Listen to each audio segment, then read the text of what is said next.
નમસ્કાર વિદ્યાર્થી મિત્રો, એમટી શેખા ચેનલમાં આપનું સ્વાગત છે।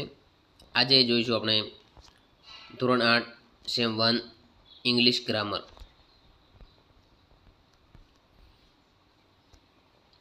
Lesson number 1 revision. વિદ્યાર્થી મિત્રો, રિવિઝન એટલે આગળના ધોરણોમાં તમે જે શીખ્યા જે યાદ આપણે શીખીશું। પોઝેસિવ્સ એટલે કે સંબંધ ગ્રુપો। અહીં સર્વનામ પ્રથમ વિભક્તિ અને છઠ્ઠી વિભક્તિ આપેલ છે। પ્રથમ વિભક્તિ છે આઈ, તો તેની સાથે વાક્યમાં વપરાશે માય।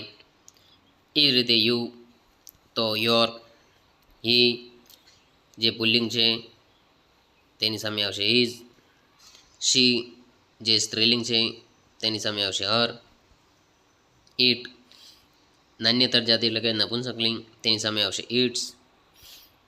બહુવચનની વાત કરીએ તો વી તેની સામે સંબંધક રૂપ આવશે અવર, યુ સંબંધક રૂપ આવશે યોર, ધે તેની સામે સંબંધક રૂપ આવશે ધેર। કેટલાક ઉદાહરણો જોઈએ જેથી તમને ખ્યાલ આવે। ઉદાહરણ number 1, I am Sheetal, this is my house. એટલે કે હું શીતલ છું, આ મારું ઘર છે। અહીં છઠ્ઠી વિભક્તિનો ઉપયોગ કરવાનો છે। આઈ સાથે માય જોઈ શકીએ છીએ આપણે। એ જ રીતે ઉદાહરણ number 2, you are a teacher, this is your class. અહીં યુ સાથે છઠ્ઠી વિભક્તિ યોર વપરાણું છે। Number 3, he is Nirav, he is Nirav જે પુલ્લિંગ છે, ત્રીજું પુરુષ એકવચન। તો પુલ્લિંગ હોય તો તેની સાથે આવે ઇઝ, તો there is bicycle. Number 4, she is a teacher સ્ત્રીલિંગ, સ્ત્રીલિંગ તો છઠ્ઠી વિભક્તિ આવશે her, this is her class. Number 5, it is an elephant નપુંસકલિંગની વાત છે, તો છઠ્ઠી વિભક્તિ આવશે ઇટ સાથે ઇટ્સ, આગળ વાક્ય બનશે that is it's trunk. Number 6, બહુવચનની વાત કરીશું, we are children, these are our toys, તો વી સાથે છઠ્ઠી વિભક્તિ our. 7, you are Ami and Amit, this is your uncle. 8, they are pupils, that is their school, તે સાથે છઠ્ઠી વિભક્તિ ધેર વપરાય। તો વિદ્યાર્થી મિત્રો, આ હતું સંબંધક રૂપો। આગળ જોઈશું આપણે એપોસ્ટ્રોફી એસ। એપોસ્ટ્રોફી એસ તો જોઈએ એમાં એપોસ્ટ્રોફી એસ વ્યક્તિનો વ્યક્તિ સાથેનો સંબંધ એટલે કે સગપણ દર્શાવવા માટે, વ્યક્તિનો વસ્તુ સાથેનો સંબંધ દર્શાવવા માટે, અથવા વ્યક્તિ, પ્રાણી કે પક્ષીના અવયવ દર્શાવવા માટે એપોસ્ટ્રોફી એસનો ઉપયોગ થાય છે। આગળ ઉદાહરણ જોઈએ। દાખલા તરીકે, હી ઇઝ રીમાઝ અંકલ, તેઓ રીમાના કાકા છે। તો વિદ્યાર્થી મિત્રો, અહીંયા સગપણ દર્શાવ્યું છે। ધેટ ઇઝ અતુલ્સ હાઉસ, પેલું અતુલનું ઘર છે, અહીં માલિકી દર્શાવી છે કે તે ઘરનો માલિક અતુલ છે। Number 3, this is a monkey's tail, આ વાંદરાની પૂંછડી છે, તો આ વાક્યમાં અવયવ દર્શાવ્યો છે વાંદરાની પૂંછડી। નંબર 4, ઇટ ઇઝ મોનાઝ હેન્ડ, તે મોનાનો હાથ છે, આ વાક્યમાં અવયવ દર્શાવ્યો છે। તો આપણે આગળ જોયું એ રીતે એપોસ્ટ્રોફી એસનો ઉપયોગ આપણે સગપણ દર્શાવવા, માલિકી દર્શાવવા, અવયવ દર્શાવવા વગેરે જગ્યાએ કરીએ છીએ। તો આ બે મુદ્દા આપણે ભણ્યા, સંબંધક રૂપો અને એપોસ્ટ્રોફી એસ, એની એક્સરસાઇઝ એટલે કે સ્વાધ્યાય। ઉદાહરણ પરથી આપણે લખીશું। ઉદાહરણ છે પહેલું, you are fireman, this are ખાલી જગ્યા યુનિફોર્મ્સ। તો યુ સાથે છઠ્ઠી વિભક્તિમાં શું આવતું હતું? યોર, તો આપણે ખાલી જગ્યામાં મૂકીશું યોર। આગળ જોઈએ number 1, that is Neeraj, that is ખાલી જગ્યા સ્કૂલ। વિદ્યાર્થી મિત્રો, અહીં નીરજ આપ્યું છે એટલે કે ત્રીજો પુરુષ એકવચન પુલ્લિંગ, તો ખાલી જગ્યામાં આવશે his, that is his school. Number 2, miss Dave is a doctor. This are ખાલી જગ્યા પેશન્ટ્સ. અહીં નામ આપ્યું છે મિસ દવે, એટલે કે ત્રીજો પુરુષ એકવચન સ્ત્રીલિંગ. તો છઠ્ઠી વિભક્તિ સંબંધક રૂપ તેની સામે આવશે her. These are her patients. Number 3, Harsh and Mit are friends. Those are ખાલી જગ્યા બાઇસિકલ. આ વિદ્યાર્થી મિત્રો આપણે જોઈ શકીએ છીએ કે હર્ષ એન્ડ મિત બે નામ આપ્યા છે. બે નામ એટલે બહુચન તે.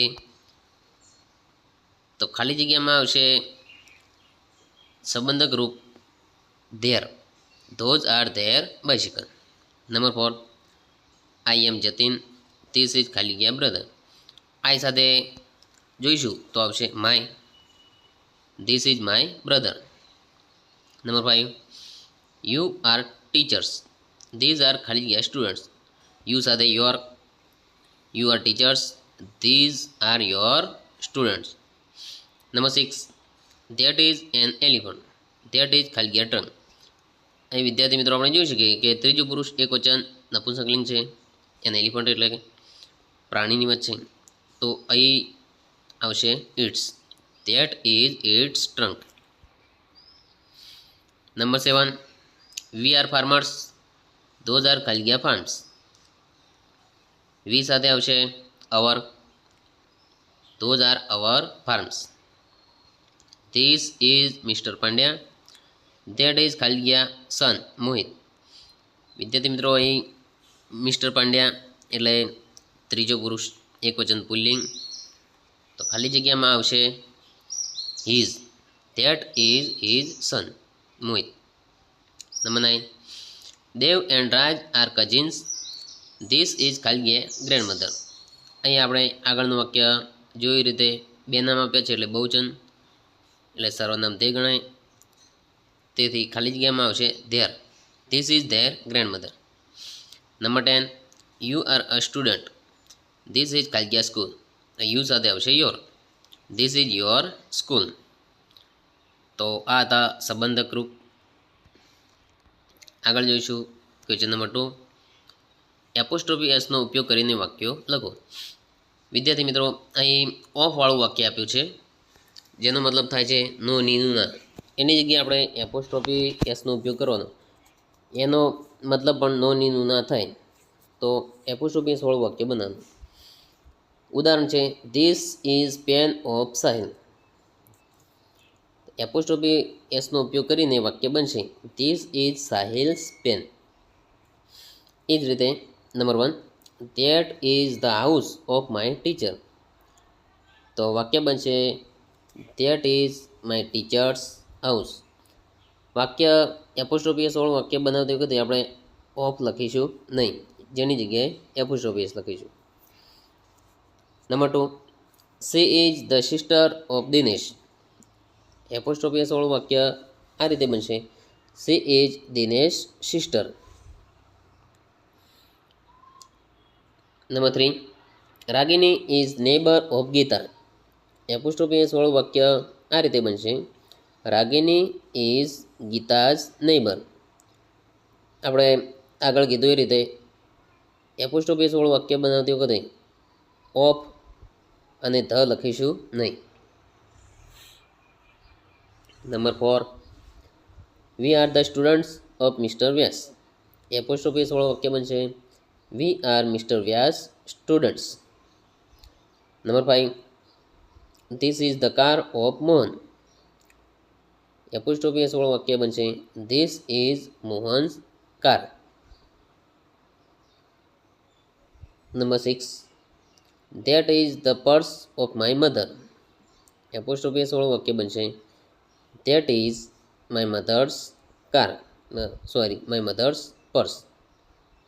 7, they are the children of Deepakbhai. Apostrophe S વાળું વાક્ય બનશે they are Deepakbhai's children. Number 8, you are the friends of Mehul. Apostrophe વાળું વાક્ય બનશે you are Mehul's friends. Number 9, Harshadbhai is the uncle of Kiran. Apostrophe વાળું વાક્ય બનશે Harshadbhai is Kiran's uncle. Number 10, that is the tail of a monkey. Apostrophe વાળું વાક્ય બનશે that is a monkey's tail.